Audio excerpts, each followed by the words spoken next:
नमस्कार मंडळी. लग्नानंतर होईलच प्रेम या मालिकेचा रिव्ह्यू आज मी देते. अगोदर छान दाखवलाय आजचा भाग, कारण आता येणाऱ्या भागांमध्ये एक सुंदर प्रोमो आलाय. अतिशय जबरदस्त असा प्रोमो आहे.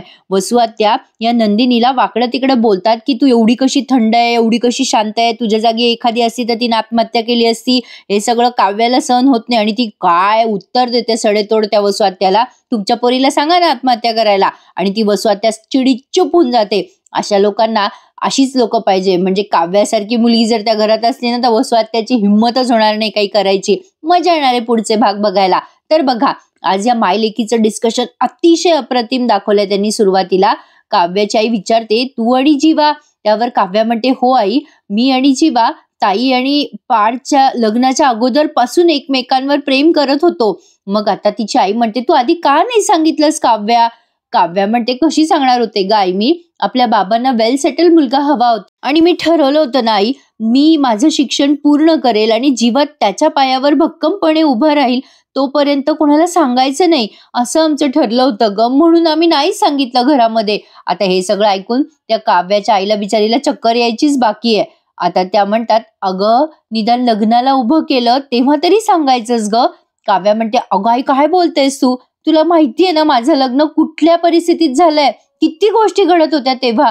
मी प्रयत्न केले नाही का. अगं मी प्रयत्न केले ना, लग्नाला नाही म्हणले होते मी. आई तेव्हा लग्न मंडपातले सगळे माणसं मला मारायला तयार होते आणि लग्न कर म्हणून पाया पण पडत होते. माझ्या हातात काय होतं ग आई, तूच सांग मला. आई समाज, कुटुंब, रीती भाती, नाती गोती सगळ्याचं प्रेशर टाकलं होतं तुम्ही माझ्यावर. कसं बोलणार होते ग मी हे सगळं, काय बोलणार होते तुम्हाला त्यावेळेला. काव्या अतिशय सुंदर आणि सुरेख पद्धतीने ऍक्टिंग करतेय प्रेक्षकांनो, अप्रतिम. आता काव्या म्हणते कुठल्या तोंडाने सांगू आई तुम्हाला मी. अगं ज्याच्याबद्दल तुम्हाला सांगायचं होतं तो तेव्हा नव्हता ग तिथे जागेवर. आणि अगं आई ताईबद्दल आपल्याला काही अंदाज नव्हता, पण मला माहित होतं ग जीवा परत येणार आहे. तो येणार होता ग परत, तो ताईला शोधायला गेला होता. पण बघ न ग त्याला यायला तेव्हा उशीर झाला आणि सगळ्याच गोष्टींना उशीर झाला.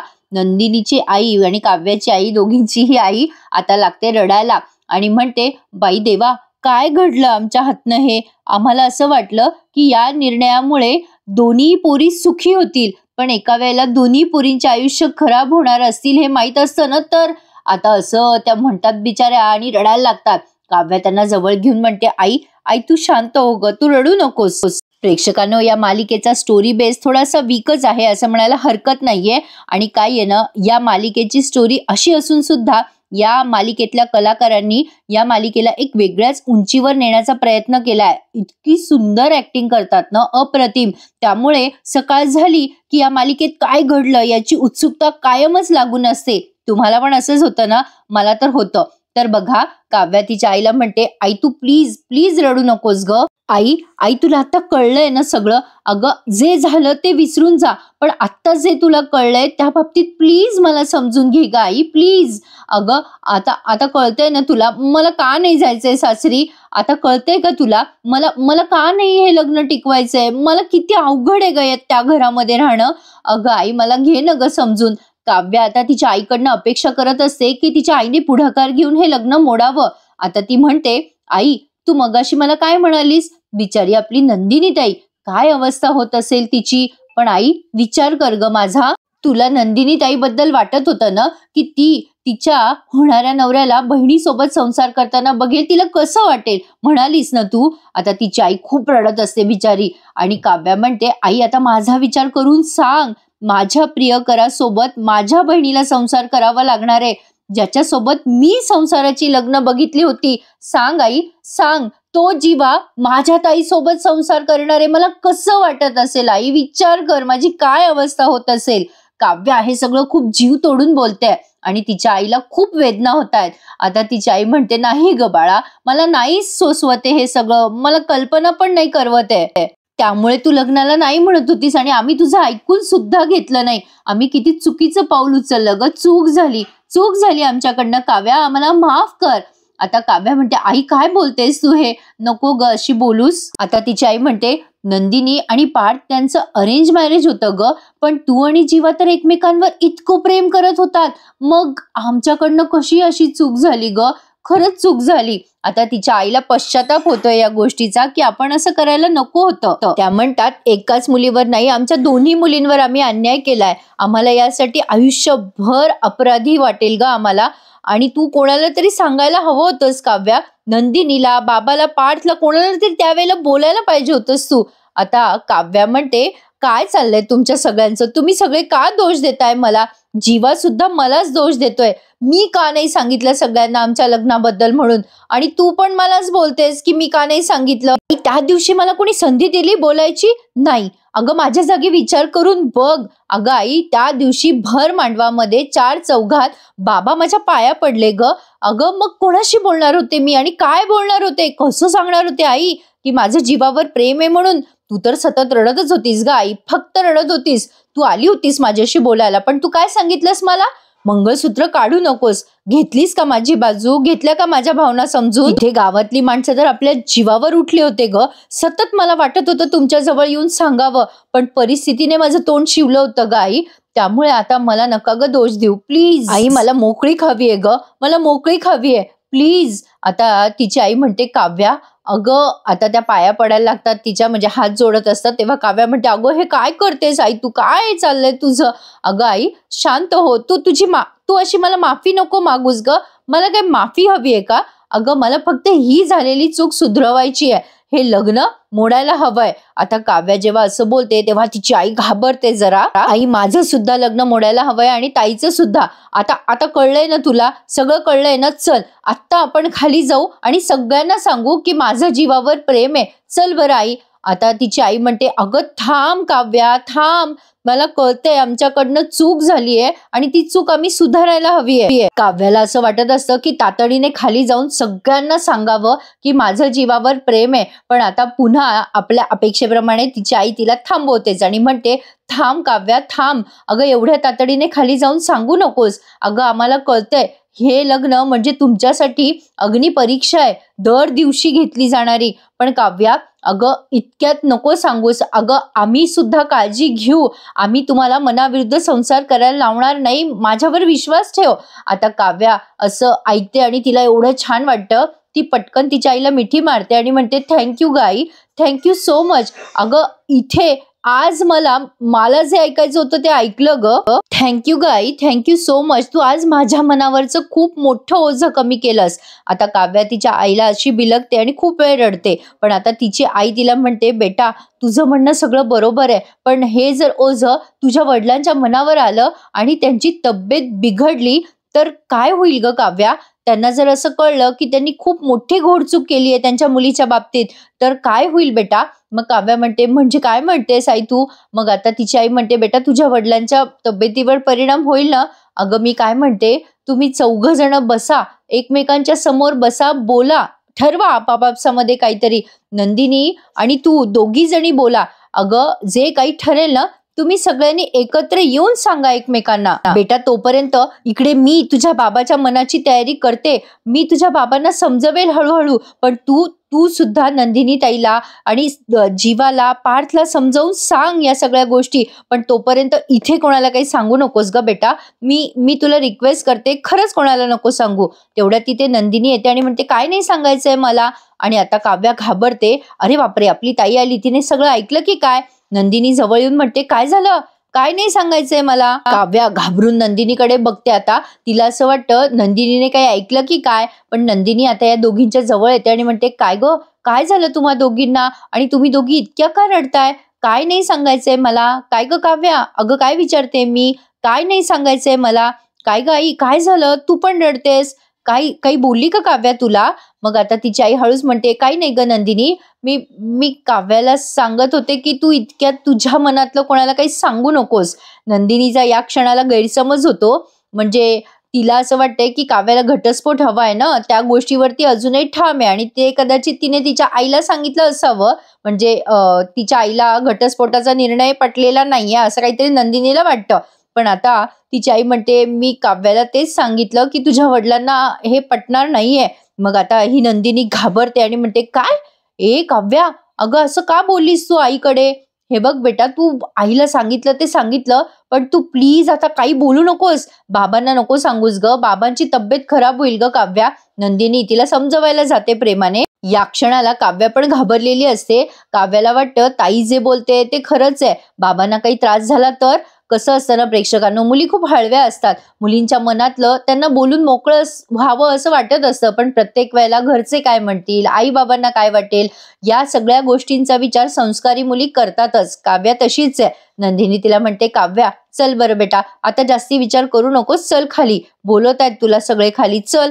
आता काव्याला ती खाली घेऊन जाते. आता काव्याची आई तिला अशी डोळ्याने खुणवते की बेटा मी तुला हात जोडते, कोणाला काही सांगू नकोस. काव्या मागे वळून वळून तिच्या आईकडे बघत असते. नंदिनी तिला खाली नेताना तेव्हा तिची आई असा हात जोडते आणि म्हणते, बेटा नको बोलूस ना इतक्यात कोणाला. बिचारी काव्या, तिच्या भावनांचा कोणी विचारच करत नाहीये. आणि हे सगळं काय असतं प्रेक्षकांनो, म्हणजे मालिकेत दाखवतात ते तर ऑफकोर्स मनोरंजनच आहे, पण जनरेशन गॅप म्हणतात ना, तो हा असा, जे नंदिनीला वाटतं ते काव्याला नाही वाटणार. म्हणजे नंदिनी कशी समजूतदार दाखवली आहे, काव्या कशी एकदम हायपर दाखवली आहे, थोडीशी इमॅच्युअर दाखवली आहे, किंवा तिच्या मनात जे ते बोलून व्यक्त होणारी दाखवली आहे.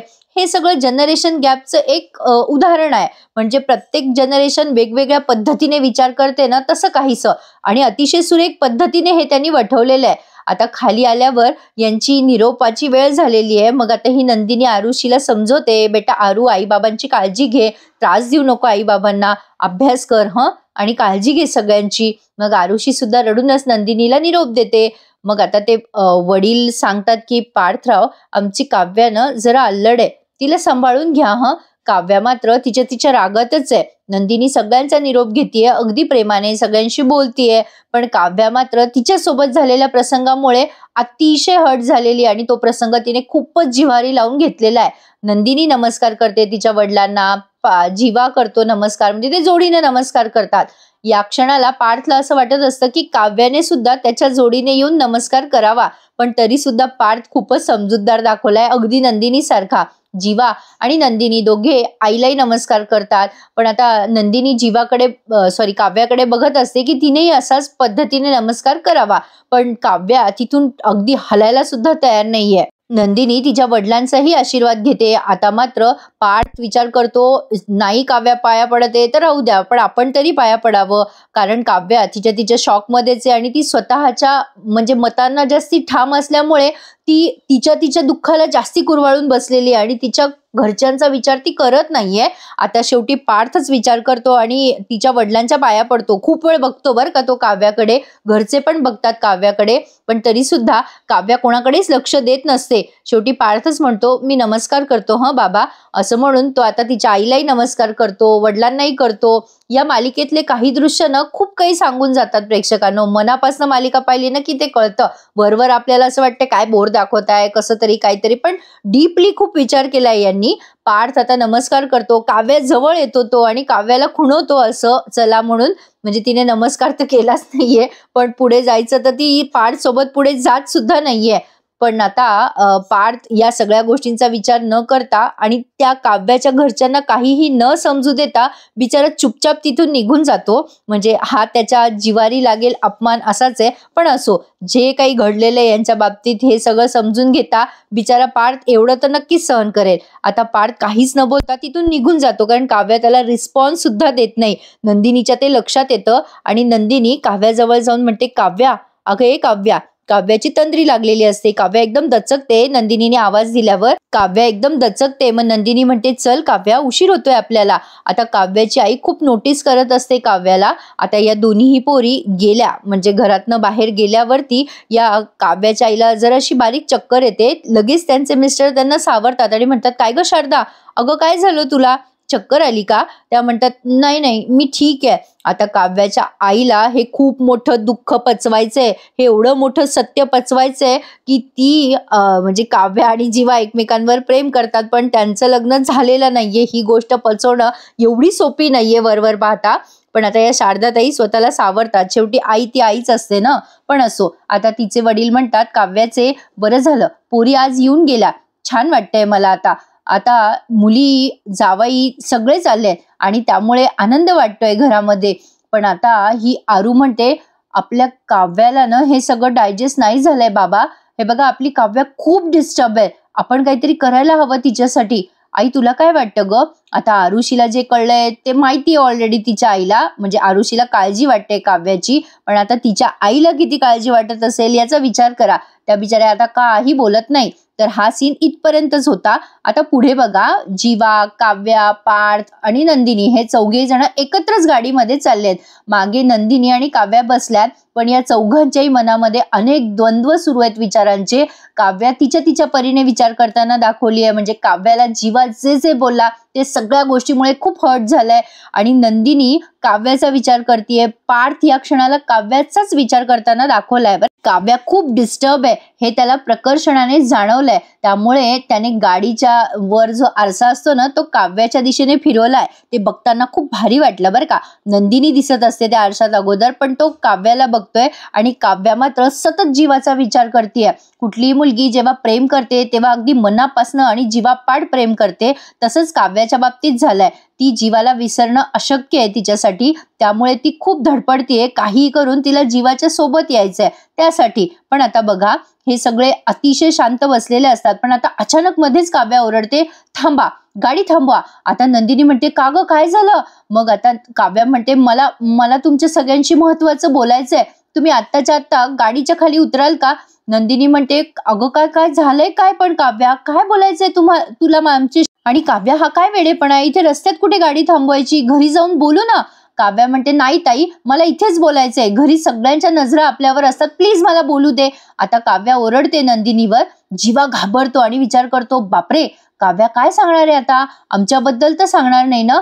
जेव्हा सांगायचंय तेव्हाच सांगितलं नाही हिने, पण आता सांगायला निघालीये की काय? नाही, काही झालं तरी मी हिला आता काहीही सांगू देणार नाही. आता हिला जाग आलीये का? आता सांगते सगळ्या जगाला ओरडून, नाही, काही झालं तरी मी गाडीच्या खाली उतरणार नाही. जीवाने मनातल्या मनात नकार दर्शवलेला आहे काव्यासाठी असं दिसते. खरं तर यावेळेला जीवाचा हा निर्णय मलाही पटलेला नाहीये, पण आता बघूयात पुढे काय काय घडतंय. आता पुढच्या भागात त्यांनी दाखवलंय हे सगळे गाडीच्या खाली उतरलेत काव्याने सांगितल्याप्रमाणे. काव्या म्हणते, मला हे लग्न मान्य नाहीये. आता पार्थ म्हणतो, हे आम्हाला सगळ्यांना माहितीये, पण ही सगळी चर्चा करायची वेळ आहे का? आपण नंतर बोलूया, ते सध्या इथे बोलणं महत्वाचं आहे का? आता काव्या म्हणते, हो महत्वाचं आहे, कारण त्याचं कारणही तितकंच महत्वाचं आहे. आता ती असं बोलते तेव्हा एकदम नंदिनी अशी करताना दाखवली. आता काय बोलते काव्या ते बघूयात, पण मला हा प्रोमो फारच आवडला प्रेक्षकांनो. त्या वसुआत्या नंदिनीला अद्वा बोलतात ना, तेव्हा काव्या असली सडेतोड उत्तर देते. आता त्या वसुआत्या तिच्यावरच खसकून ओरडतात आणि म्हणतात, आवाज करायचा नाही माझ्या समोर. मग काव्या त्यांना म्हणते, तुम्ही आता आवाज करायचा नाहीये, चुप बसायचंय. भारी हा प्रेक्षकांनो. वसुआत्याला कोणीतरी वस्ताद पाहिजेच होती. काव्या जबरदस्त वस्ताद त्यांना मिळालेली आहे. मजा येणारी मालिका पुढे बघायला.